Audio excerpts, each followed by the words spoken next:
ओम नमः शिवाय। श्री शिवाय नमस्तुभ्यं। श्री आदिशक्ति पार्वती माताए नमः। श्री विघ्नेश्वराय नमः। श्री लक्ष्मी नारायणे नमः। श्री सरस्वती ब्रह्माय नमः। श्री सियारामे नमः। श्री रामदास हनुमाने नमः। हे शिवजी, તમારી કૃપાથી હું આ શિવ પુરાણ વાંચી રહી છું અને મારી મમ્મી, બેન અને તમામ શ્રોતા શિવ પુરાણ સાંભળી રહ્યા છે। અમે બધા શિવ પુરાણનું જ્ઞાન પ્રાપ્ત કરી શકીએ એટલી શક્તિ પ્રદાન કરજો અને શિવ પુરાણનું તેજ સહી શકીએ એટલી ક્ષમતા પ્રદાન કરજો। હે વિઘ્નેશ્વર ગણપતિ બાપા, તમે શિવ પુરાણના વંચનમાં આવતા તમામ વિઘ્ન હરજો। हे कृष्ण मनोहारिणी राधा जी, हे श्याम सुंदर, हे सिया राम जी, हे रामदास हनुमान जी, तमे शिव पुराण सांभळवा जरूर पधारजो अने मारा हृदयमां स्थान ग्रहण करजो। ओम नमः शिवाय। श्री शिवाय नमस्तुभ्यं। छठी संहिता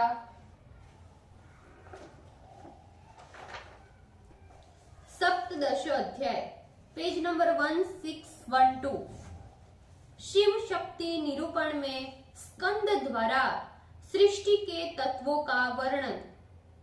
वामदेव बोले, हे भगवान, आपने प्रथम कहा कि प्रकृति के नीचे नियति और ऊपर पुरुष है।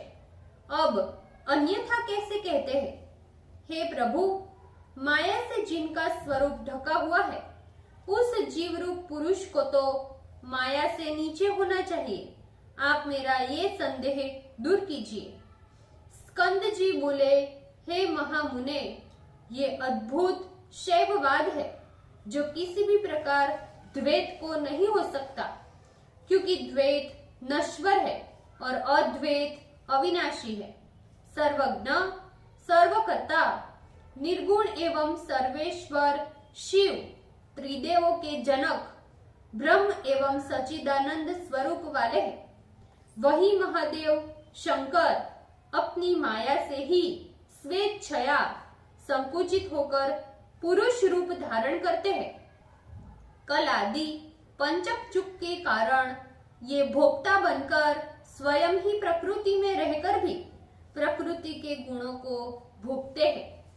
इस प्रकार दोनों स्थानों में स्थित होने पर भी पुरुष का प्रकृति से कोई भी विरोध नहीं है, क्योंकि वो अपने रूप को संकुचित करने पर भी ज्ञान रूप से समष्टि में ही स्थित है।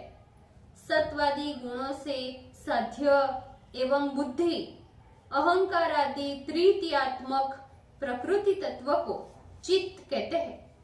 सात्विक, राजस आदि भेद से 3 गुण प्रकृति से उत्पन्न हुए हैं। इन्हीं गुणों से वास्तु तत्व को निश्चित करने वाली बुद्धि उत्पन्न हुई है। ये बुद्धि से महान, महान से अहंकार, अहंकार से इंद्रिया तथा संकल्प विकलात्मक मन उत्पन्न हुआ है। श्रोत्र, त्वक, चक्षु, जिह्वा और नासिका से ज्ञानेंद्रिया कही जाती है, जो क्रमशः शब्द, स्पर्श, रूप, रस और गंध विषय को ग्रहण करती है। वैकारिक अहंकार से क्रमशः तन्मात्राएं उत्पन्न हुई है। तत्वदर्शी मुनियों ने कार्य करने वाली इंद्रियों को कर्मेंद्रियां कहा है। हे विप्रशे, वे वाणी, हाथ, पैर, पयु और उपस्थ ये क्रम से कर्मेंद्रिया कही जाती है, जिनसे बोलना, ग्रहण करना, चलना, विसर्ग तथा आनंद नामक क्रियाएं होती है। भूत आदि अहंकार से तन्मात्राओं की उत्पत्ति हुई है। उन्हीं को शब्द आदि सूक्ष्म तन्मात्रा कहा जाता है। उन्हीं सूक्ष्म तन्मात्राओं से आकाश, वायु, तेज, जल और पृथ्वी की उत्पत्ति हुई है, जिन्हें हे मुनि शार्दुल भूत पंचक भी कहते हैं। अवकाश प्रदान करना, वहन करना पकाना, वेग एवं धारण करना, ये उन पंच महाभूतों के कार्य है। वामदेव बोले, हे स्कंद, आपने पहले पंचभूत से सृष्टि कही, किंतु अब कला से सृष्टि कहते हैं। ये मुझे महान संदेह हो रहा है। आपने कहा था कि हे वामदेव, अकार आत्म तत्व है और उकार विद्या तत्व है, मकार शिव तत्व है, ऐसा समझो। बिंदु नाद सर्व तत्व सार्थक है। फिर हे स्कंद, आपने कहा कि उसके देवता ब्रह्मा, विष्णु, रुद्र, महेश्वर और सदाशिव है। ये सभी साक्षात शिव की मूर्तियां हैं। ऐसी बात श्रुति में विस्तार पूर्वक कही गई है। आपने पहले कहा, किंतु अब कहते हो कि सृष्टि तन्मात्राओं से हुई है। अब मुझे इस विषय में महान संदेह है। हे स्कंद जी, आप कृपा कर मेरे इस संदेह को दूर कीजिए। मुनि ने इस प्रकार के वचन सुन कुमार बोले, हे मुने, तस्माद् वहा, इस श्रुति से प्रारंभ कर भूत सृष्टि के क्रम को मैं कहता हूँ, उससे सावधान होकर सुनो। कलाओं से पंच महाभूत उत्पन्न हुए हैं, ये बात तो निश्चित है। अतः स्थूल पंच महाभूत स्वरूप प्रपंच शिव जी की शरीर है।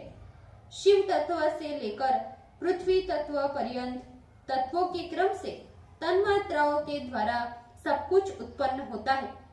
हे मुने, अब मैं क्रम से उन्हीं तत्वों को कहता हूँ।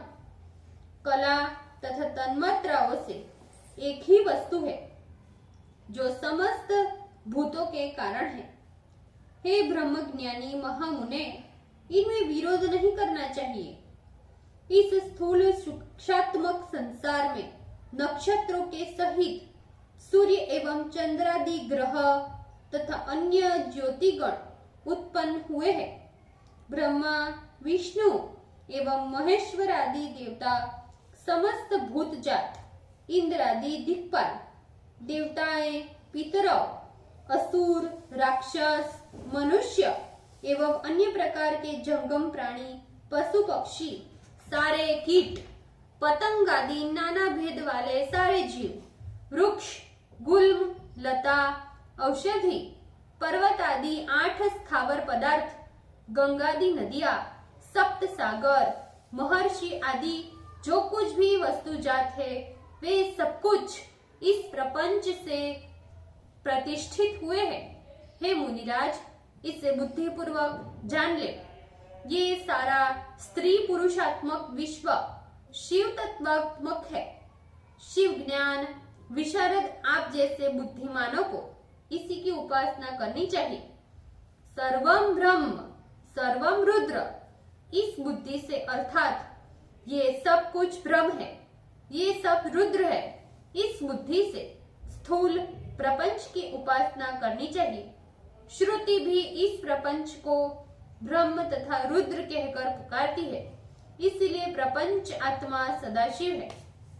38 कलाओं का त्याग देने की सामर्थ्य रखने वाले शिव जी में अद्भुत भावना कर सदा शिवोहम इस प्रकार का उपदेश करने वाला गुरु एवं शिव है। इस प्रकार का विचार रखने वाला सच्छिष्य भी गुरु एवं शिव है। जो प्रपंच आत्मा, देवता आत्मा, यंत्र आत्मा तथा मंत्र आत्मा है, इसमें संशय नहीं। इस प्रकार आचार्य की कृपा से सब बंधकों को तोड़कर मुक्त हुआ शिष्य शिव पद में आसक्त हो जाने पर सबका गुरु बन जाता है। ये बात निश्चित है। इस जगत में अस्ति भाति प्रियम रूपम, इस रूप से जो भी वस्तुएं हैं वो गुण प्रधान योग से समस्त और व्यस्त रूप से प्रणवार्थ ही है। राग आदि दोषों से रहित वेदों का सार शिव प्रिय ये अद्वैत ज्ञान मैंने तुमसे उपदेश कर दिया।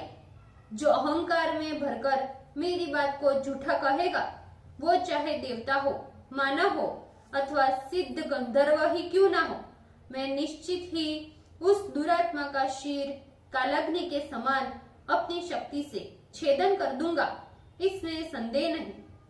हे मुने, तुम अद्वैत वेत्ता हो, मैं श्रेष्ठ हो, शिव ज्ञानोपदेश तथा शिवाचार के प्रदर्शक हो, जिसके शरीर के भस्म के स्पर्श मात्र से महापाप योनि में पड़ा हुआ पिशाच भी पाप से मुक्ति पाता है और सद्गति को प्राप्त करता है।